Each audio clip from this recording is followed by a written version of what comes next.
What my ex did that completely broke me. I didn't realize I was being broken until it was already too late.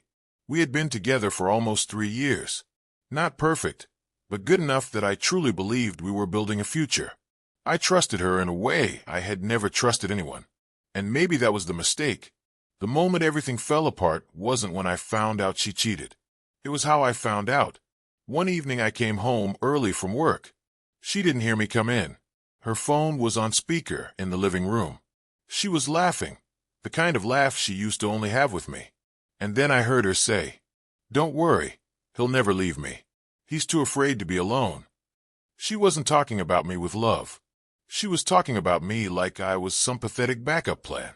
I remember just standing there, frozen. There wasn't anger, no yelling, just this slow, cold realization that everything I thought we were wasn't real to her. She cheated, yes.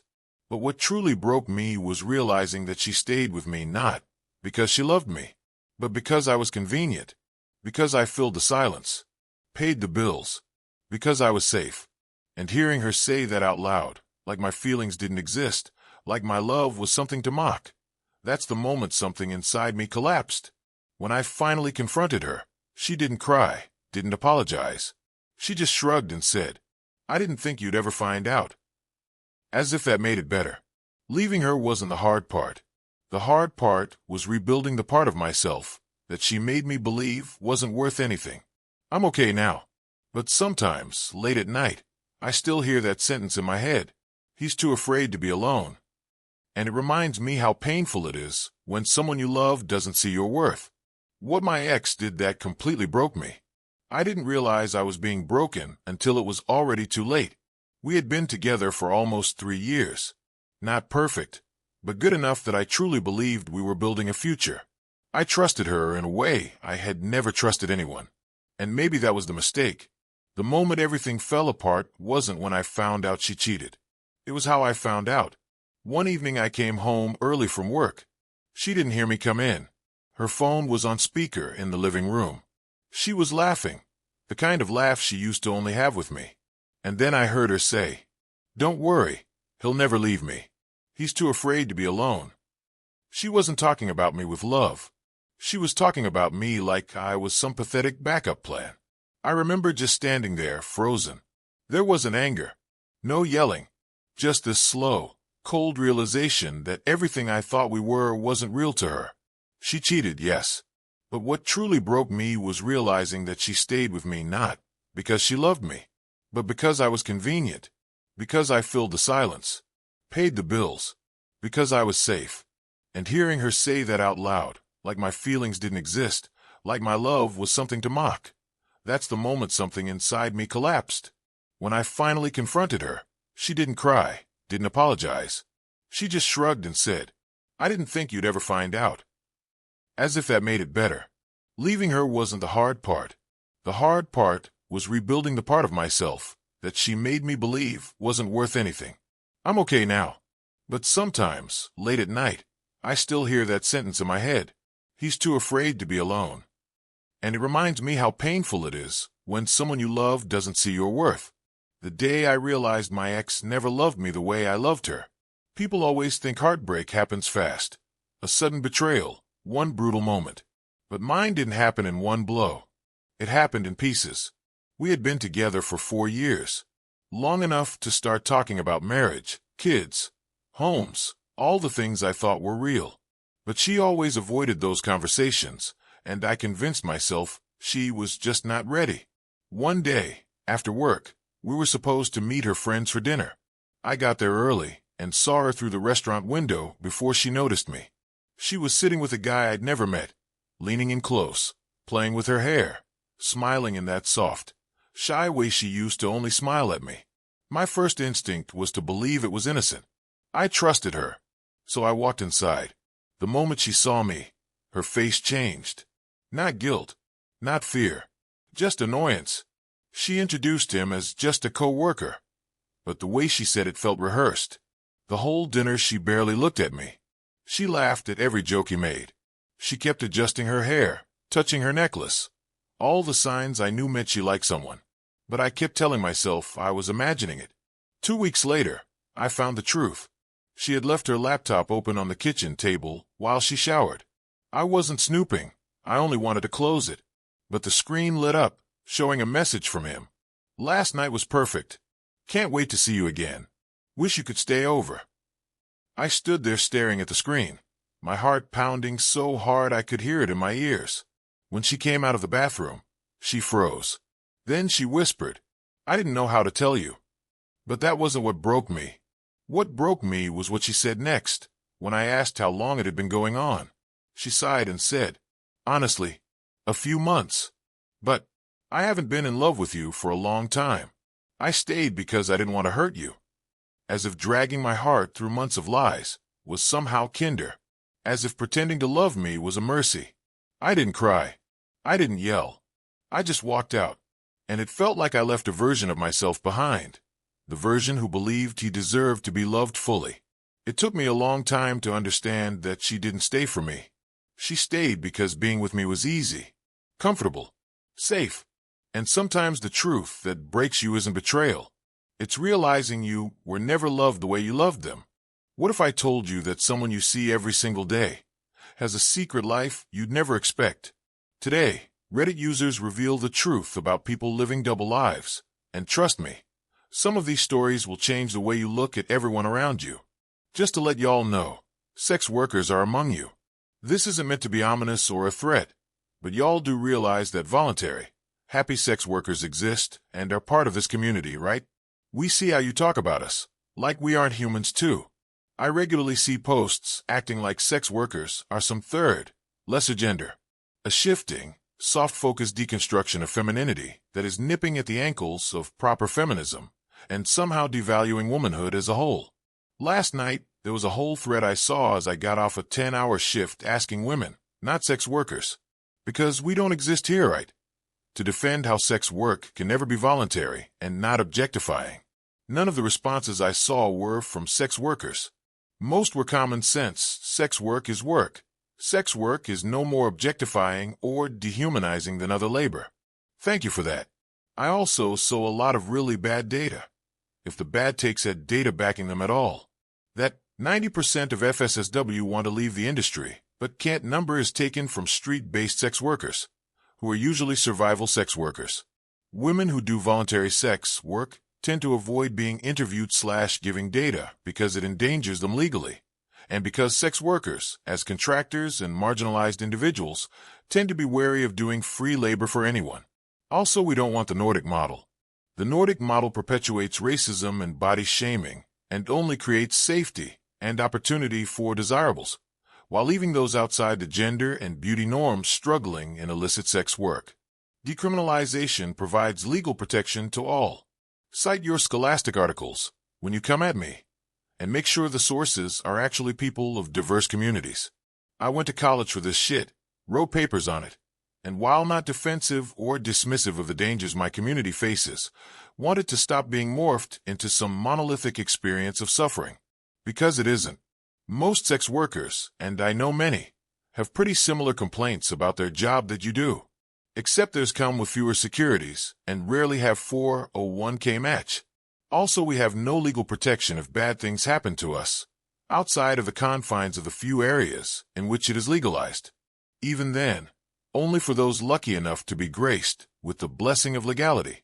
Trans women, women of color, disabled or out-of-shape sex workers are not granted the same, unless they are lucky enough to be accepted by an institution. If you want to understand a relatively vintage microcosm of this conundrum, watch Nude Live Girls Unite. Peep shows and strip clubs are very good, accessible demonstrations of this workplace stratification by societal beauty norms. I am here as your friend and ally. I give advice. I comfort. I use my experience to be a part of this community and rarely find rebuke for my opinions. On these threads, though, I've been called not a feminist, pardon, a pick-me. I regularly tell men they need to pay me per question.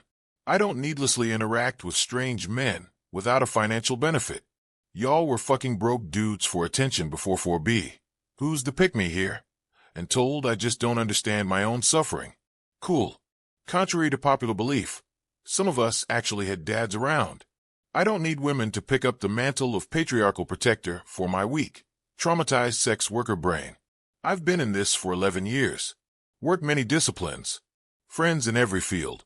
From a friend who puked on digital demand for a dentist in exchange for him giving her a whole new grill, luxury dental too, to women who just extort money from pay pigs, to whores and full-time submissive pets of rich men. I've gotten people out of trafficking. Help people make industry exit plans. I do not want anyone in this industry who does not want to be here. So stop talking over us. Stop talking about us like we're a mystical concept of man-pleasing suffering. We are diverse. We come for different reasons and stay and go for different reasons. Please listen when we tell you what kind of support, both social and legal, we need. If it helps, think of voluntary sex workers like professional wrestlers or skydivers or mountain rescue people. It takes a certain kind, and those people tend to love it. There, you got your free labor out of me. Also, please stop using the word prostitute. It's full-service sex worker, or FSSW. Prostitution is the crime by which sex workers are criminalized. We don't talk about you, about the voluntary happy sex workers, because you don't need help. You found what you're happy in. The rest of us are concerned about the women who actually need help. The survival sex workers that you dismiss and shove under the rug. The ones whose stories you declare as overrepresented. The existence of people like you does not lessen at all the women who are forced to sell their bodies to men to put food on the table. The existence of the small amount of voluntary sex workers does not lessen the need of those who are exploited and trafficked.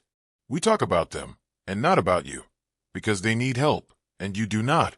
I'm sorry you don't have a 401k or legal protection for this work. But by your admission, this is a choice. You could get a job with more protections anytime you want it. That's what voluntary means. All of the problems you speak of could be solved by stepping out of the patriarchal explorative system you found a cozy place in. Most women in that system do not have that luxury. We have women who are forced into this involuntarily, who are abused and exploited and trafficked and beaten and degraded and raped and murdered. And we have women like you, who could get a job with a 401k anytime you wanted. You're not the priority here. Our feminism isn't some hashtag girl power thing where we sit around all day and pat each other on the backs for being women who found something they enjoy. And our feminism is not the kind where we put band-aids on the first world problems and leave others to starve. Nor is our feminism the kind where we ignore active, horrific patriarchal power structures to celebrate those who've turned those structures into a choice. That's not what we do here. You said it yourself. I don't need women to pick up the mantle of patriarchal protector for my weak, traumatized sex worker brain. Good, because we're not going to. You recognize that you don't need help. So stop expecting us to talk about you when there's women who actually do need help. Again, I'm glad you're happy. I've got nothing against voluntary sex workers. And I'm sorry that people patronize you and assume you need saving.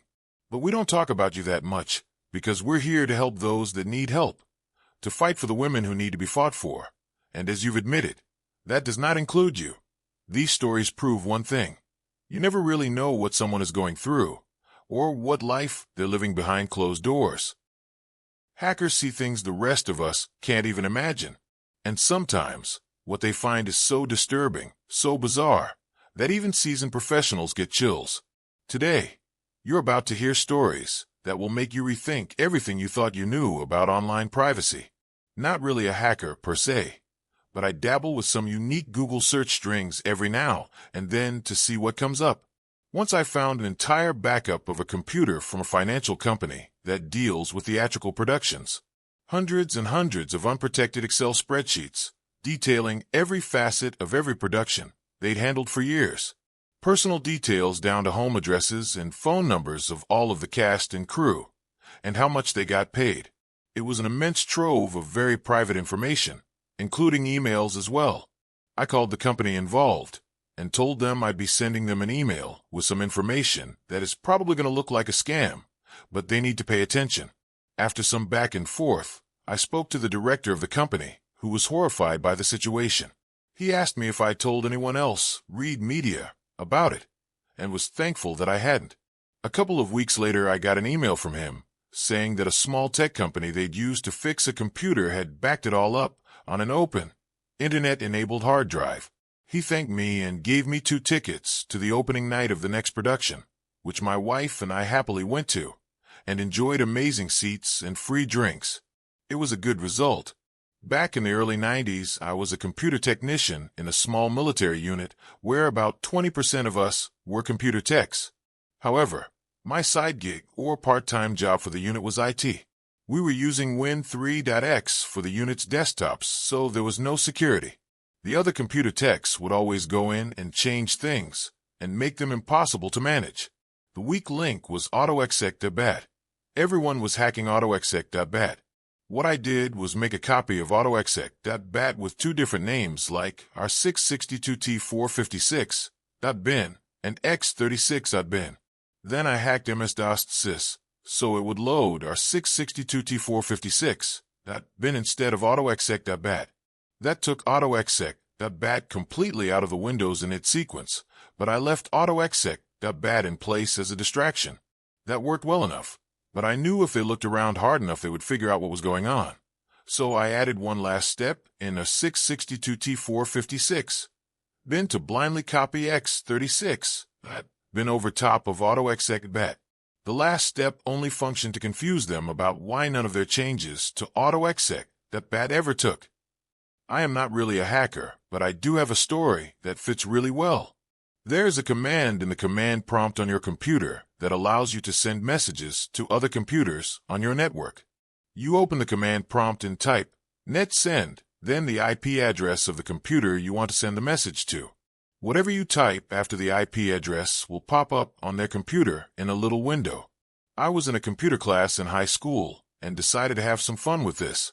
The first 3 numbers in our lab were all the same. Then I would put in a random number between 1 and 50 for the last number. The message I sent was something like this: "This computer is overheating. Turn it off or it will explode." Then I sent it like 30 times to the same IP address. Me and my friends are doing this together, so we were gathered around my computer. About 30 seconds later, the girl on the computer directly behind mine said, "Mr. Campbell, my computer is telling me to turn it off or it will explode." He walks over to it, probably exits out of the box only for another one to pop up, and tells her to just turn off the computer. Me and my friend or 2 think it's the funniest thing that has ever happened and just start laughing a lot.